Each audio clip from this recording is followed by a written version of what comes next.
وبتكون بنت لطيفه جدا ومتاخره على الباص ومستعجله، وبتلبس بسرعه وبتاخد الفطار من مامتها، وبتفكرها مامتها انها تحط الاكل في الثلاجه لما توصل، وبتجري ماجو علشان تلحق الباص، وفعلا بتلحقه. ولما بتركب بتكتب رساله لصاحبها تشمينا وبتقول له انها على وصول، وبتطلع المرايه علشان تحط كحل، بس الكحل بيقع منها بسبب فرمله السواق المفاجاه، وبيكون قدامه جون وهو كمان طالب جامعي، وبيديها قلم الكحل فبتشكره ماجو وبتديله حاجه حلوه. ولما بيقع في الباص بينزلوا كلهم، لكن ماجو وهي بتشرب بتوقع الميه على لبسها، وهنا بيشوف جون الموقف وبيديها منديل، وبيكون واضح ان ماجو معجبه بيه وبذوقه. وبعدها بيمشي جون وبتقابل ماجو تشمينا ودي جيميني، وبتستعد علشان تنزل تقابل حبيبها منوال وتروح معاه الجامعه. وهنا منوال واقف مستني الباص عشان يروح لها، ودي روز وبتكون بنت جميله وبتساله انت رايح الجامعه؟ فبيقول لها فبتقترح عليه ياخدوا تاكسي ويتقاسموا في الاجره سوا علشان ما يتاخروش. وبعد تفكير شويه بيوافق منوال وبيركبوا التاكسي، ولما بيوصل بيكتشف ان هو نسي فلوسه، لكن روز بتقول له ولا يهمك وبتدفع له هي، لكن منوال بيديها كوبون الغدا بتاعه وبيقول لها على الاقل تقبل دي، وبينزل وبيقابل جيميني وبتحضنه وبيمشوا سوا علشان المحاضره. وهنا ماجو وهي بتاكل مع تشمينا وبتحكي له عن جون وقد ايه هو لطيف جدا ومزواق، وبيتكلموا شويه عن المحاضرات واللي حصل لماجو في الطريق، وبنسمع صوت باراك مذيعه الجامعه وهي بتعلن عن بدايه اغنيه لطيفه. وبيمشي منوال مع جيميني وبيطلب منها ان هو يصورها لانها في نظره جميله جدا. وهنا بنلاقي ان الثنائي ده مشهور جدا في الجامعه، وناس كتير بتحب علاقتهم ورومانسيتهم وصورهم بنفس اللبس وحتى لابسين نفس الخاتم. وفي المحاضره بنلاقي ان كلهم موجودين، فبتشاور ماجو على جون وبتقول لتشمينا ان هو ده اللي اداني المنديل وكان لطيف جدا، فبيقول لها تشمينا ده اسمه جون ولسه راجع من الجيش. فبتفرح ماجو جدا ان هو طلع يعرفه. وبتكون روز كمان في المحاضره وبتبص على منوال كتير. ولما بتخلص المحاضره بيسلم جون على تشمينا وماجو، وبيكون معاه صاحبته يانج، وبنلاحظ ان تشمينا معجب بيانج، وبيودعوا بعض وبيمشوا. وبتدخل جيميني الحمام وهناك بتقابل روز، وبيطلعوا اصحاب من زمان من قبل ما روز تسافر، وبتفرح جيميني برجوعها وبترحب بيها، وبيروحوا ياكلوا سوا وبيتكلموا عن احوالهم. وبتعرف روزا من جيميني انها مرتبطه بشخص لطيف وان جيميني هتعرفهم على بعض. وفي سكن الطلبه بيكون ماجو في اوضتها، وبتعرف ان عندها زميلتين هيشاركوها في الاوضه.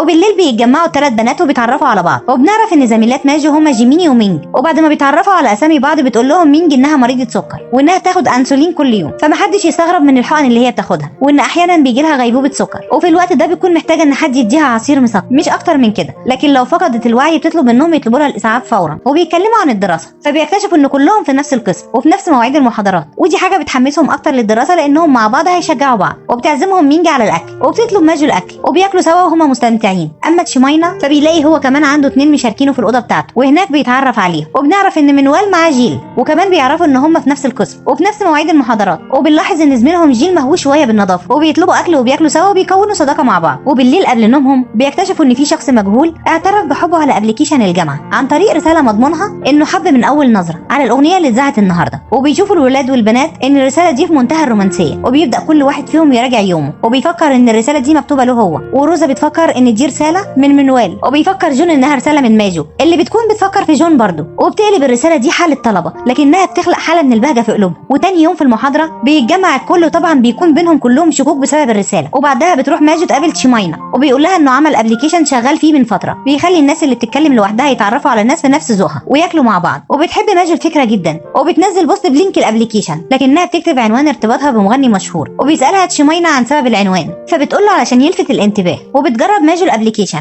وبيقبل شخص تاني طلب الاكل معاه. وفي صاله الرياضه بنلاقي جيميني مع روزا، وبيوصل لهم خبر ان قائده الفرقه مشيت، وبيعينوا روزا مكانها. وبتبارك جيميني روزا وبيقعدوا ياكلوا سوا. لكن بتيجي رساله لروزا من جيني بيكون زميل دراستها زمان، فبتفتكر روزا انها كانت معجبه بيه زمان وبتفرح قوي انه كلمها، لكن فرحتها ما بتكملش بسبب ان هو طلب منها رقم جيميني. وبتستعيد الذكريات تاني ان زمان برضو جيني حب جيميني وارتبطوا. وهنا تسال روز جيميني عنه وبتقول لها جيميني انها اصلا نسيته وان مانو بالنسبه لها هو الحياه كلها دلوقتي. فبتسكت روزا وما بتقولهاش ان جيني كلمها. وهنا ماجو بتتفاجئ لما بتعرف ان اللي وافق على طلب الاكل معاها هو جون، وهو كمان بيتفاجئ من الصدفه دي قوي، وبيكونوا مبسوطين وبيجيب لها مشروب وبيهتم بيها وبيكون لطيف جدا. فبتفتكر ماجو ان هو صاحب الرساله. وهنا ماجو بتكون رايحه علشان مقابله شغل، ولحسن حظها انها تتقبل فيها من غير مجهود. وفي الوقت ده بيكون في حفله لعوده الدراسه لطلاب قسم التصوير، وهناك بيكون تشمينا وبتقعد جنبه يانج البنت اللي هو معجب بيها، وبتسمع كلام اصحابه هم بيوصفوه بالذكي. وهنا بنشوف روزا وهي قاعده وبتتفاجئ ان اللي بيقعد جنبها بالصدفه بيكون منوال اللي راكب معاها التاكسي، وبتسلم عليه وبيلعبوا لعبه طبق كبير فيه مشروب وبيلف عليهم كلهم، وبيجي الدور على منوال. واخر واحده بعده بتكون روزا، فبيشرب منوال المشروب كله لانه بيكون كتير عشان عارف ان روزا مش هتقدر عليه لان منوال ذوق جدا. وبيقابل تشمينا ماجو وبتقوله انها اتقبلت في الشغل وبتدخل تقعد معاهم، وبنلاحظ اهتمام جون بيها. وفي الوقت ده بيجي لمنوال اتصال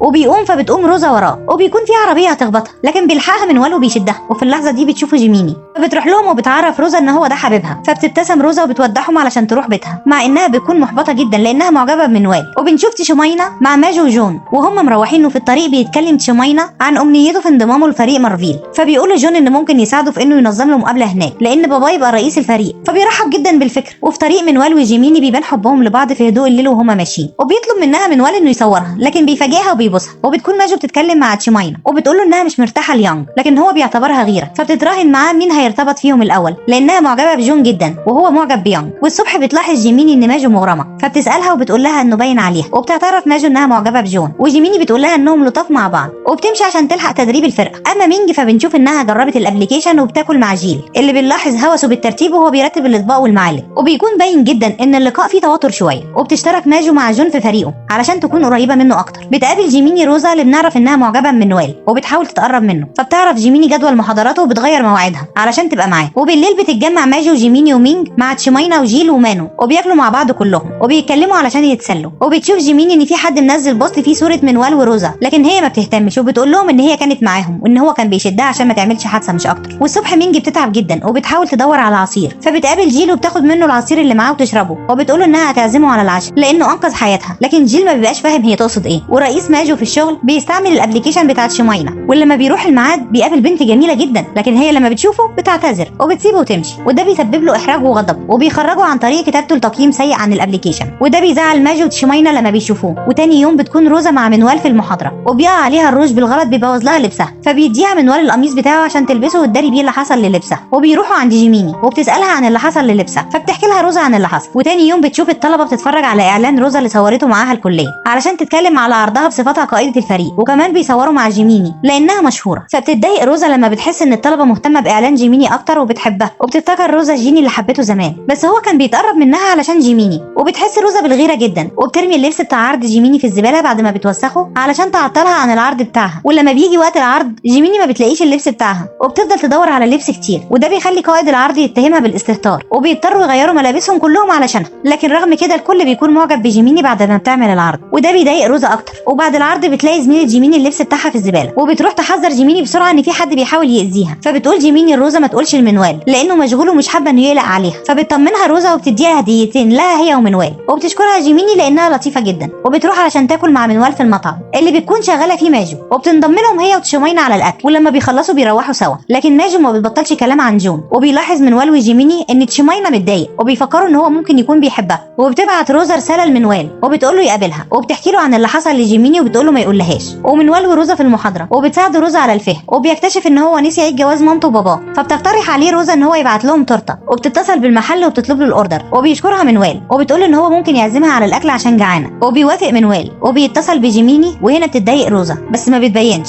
وفي المطعم وهما بيتغدوا سوا بتطلب بنت من جيميني انها تتصور معاها هي ومنوال، وانها معجبه بيهم قوي، وان الصوره دي اكيد هتشهر المطعم بسبب شهرته، وبتدي روزا التليفون علشان تصور. وروزا بتكون متضايقه جدا، بس جيميني بتلاحظ ان روزا عندها نفس الميداليه بتاعت منوال اللي بتكون قدمتها له هديه، وبتسالها جيميني ليه هي اللون مختلف، فبتقول لها روزا انه كان عرض اللي اشتريتها كان عليها واحده هديه مجانيه. وبيطلعوا علشان يروحوا، بس مامه منوال بتبعت له رساله انها مبسوطه جدا بالتورته. وطبعا بتعرف جيميني بعد ما بتسال منوال عن حمايه التورته ورساله مامته ان روزا هي اللي عملت كل ده وهي اللي اختارت التورته، فبتتضايق جدا لكن ما بتبينش. وبعد ما بتمشي روزا بتقترح جيميني على منوال انه يكلم مامته، وفعلا بيكلمها وبيقول لها انه هيجي لها الاسبوع اللي جاي، وانه زعلان انه مش معاهم في مناسبه زي دي. لكن مامته بتقول له انها فرحانه جدا بالتورته وبالمكالمه، وبيروح يوصل جيميني، فبتقول له انه كان المفروض يقول لها هي الاول على موضوع عيد جواز مامته وباباه، وبتقول له انها اتضايقت ان روزا هي اللي ساعدته، فبيشرح لها منوال اللي حصل وبيصالحها. وهنا تشيماينا وهو بيجهز نفسه مع اخته نونا علشان حبيبها طالب يقابله ويتعشوا سوا في المطعم، ولما بيوصلوا بيقابلوا جون وباباه فبيسلموا على بعض. وفي المطعم بيتكلم بابا جون معاه وبيوصيه على دراسته، فبيكذب جون عليه وبيقول له ان هو اخترع ابلكيشن، وطبعا اللي بيكون اخترع الابلكيشن تشيمانيا. لكن جون بيوريه لباباه وبيكون باباه مبسوط جدا وفاكر ابنه هو اللي اخترعه زي ما قال. وفي نفس الوقت بيكون تشيماينا هو كمان بيوري اخته وحبيبها نفس الابلكيشن وبيفرحوا بيه طبعا، لكن بيفاجئوا حبيب نونا وبيقول له انه قرر يتجوزها السنه دي. وهنا بيحزن وبيزعل قوي، بيفتكر ان نونا بعد وفاه اهلهم هي الوحيده اللي اهتمت بيه وكانت بتشتغل وما تخلتش عنه، فبيزعل جدا وبيحس انها اخيرا تستحق انها تفرح وتستقر، وبيوافق طبعا وبيكون فرحان لها. وفي المطعم عند ماجو بيكون بتاكل مع مينج وجيل وبيتكلموا عن العلاقات الناجحه وايه قواعد النجاح. وبالليل بيروح تشيماينا لماجو وبيقول لها ان نونا هتتجوز، فبتفرح ماجو جدا وبتقول له هو زعلان عشان اخته هتسيبه، لكن هو بيقول لها ان هو مش طفل وبيداري زعله، بس هي بتكون حاسه بيه وبتبدا تواسيه وبتتكلم معاه في تفاصيل الفرح وتكلفته. وبيمشوا في طريقهم بتقول له ماجو انه في عرض عن حلوى المكرون بالكريمه وانها لانها بتحبها قوي، وبيتكلموا عن جون وبتقول له انها هتغير من شكلها بكره وهتبقى حلوه علشان تعجب جون، لكن تشيماينا بيسخر منها وبيقول لها ان ده مستحيل. وتاني يوم بيتقابل تشيماينا ومنوال وجيل مع مينجي وجيميني وماجو علشان يروحوا المحاضره سوا، وبتفاجئ ماجو الكل انها لابسه فستان جميل جدا وبتكون عامله نيولوك جميل جدا، وبتكون جميله لدرجه انه بيعجب بيها تشيماينا، وكل الموجودين بيقولوا ان هي حلوه قوي. وفي الطريق بيكون تشيماينا هيديها حلوى المكرون لانه بيكون اشتراها لها، لكن بيتراجع لما بيقف جون بعربيته وبيسالهم عاوزينه يوصلهم، لكن كلهم بيرفضوا عشان ماجو هي اللي تركب معاه علشان يقربوهم من بعض. لكن تشيماينا بيتضايق وبيمثل ان رجله وجعاه جدا عشان يركب معاه، وفعلا بيركبوا سوا. وفي الطريق بيطلع جون علبه حلويات مكرون وبيديها هديه لماجو، وتشيماينا بيكون متضايق جدا وبيقرر انه ما يديلهاش الحلوى اللي اشتراها لها، لكن ماجو بتكون مبسوطه جدا. وبيوصلوا كلهم على المحاضره، وهناك بيطلب منهم دكتور قسم التصوير انهم يصوروا بعض صور بوضوح، وافضل صوره هتكون حلوه صاحبها هياخد درجات عاليه، وده بيخلق حاله بهجه في قلوب كل الطلاب. وبيطلعوا الساحه وبنشوف حاله من الفرحه وكلهم بيضحكوا وهما بيصوروا بعض، ومنوال وجيميني بيصوروا بعض صور كتير جدا، وبتصور ماجو جون، وتشيماينا بيصور يانج، وكله بيكون فرحان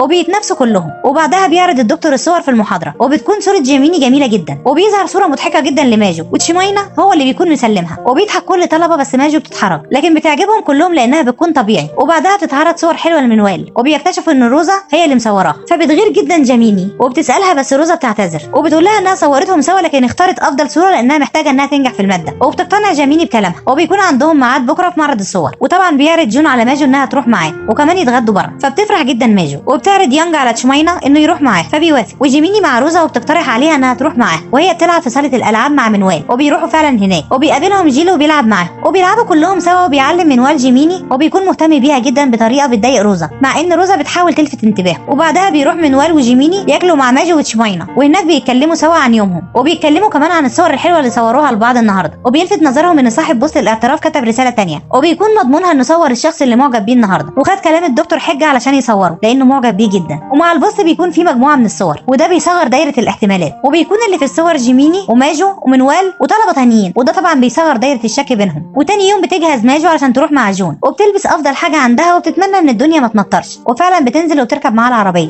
وبتكون مبسوطه جدا، بس لسوء الحظ بتمطر الدنيا وبيكون مطر شديد جدا، فبتتوتر ماجو، بس جون بيقول لها ما تقلقش لانها في العربيه ومش هيروحوا مكان مفتوح خالص. لكن ماجو بتكون مش مبسوطه، وفجاه بتقرر تنزل من العربيه وهي مستعجله، وبتعتذر لجون وبتقول له انها مش هتقدر تروح معاه. وهنا تشيماينا بيكون وحيد وباين عليه الحزن لما بيفتكر ان باباه ومامته توفوا في حادثه تحت المطر، وهنا بنعرف ان هو من صغره بيخاف وبيحزن من المطر لانه بيفكروا بموت اهله. وبنعرف ان ماجو نزلت علشان تروح له وبتديله الشمسيه، فبيتفاجئ انها سابت جون عشانه، وبيفتكر انها عاده عندها انها ما بتسيبهوش في المطر ابدا، وبيبان حبه لها اكتر. وبس لحد هنا خلصنا الجزء الاول، واستنوني في الجزء الثاني.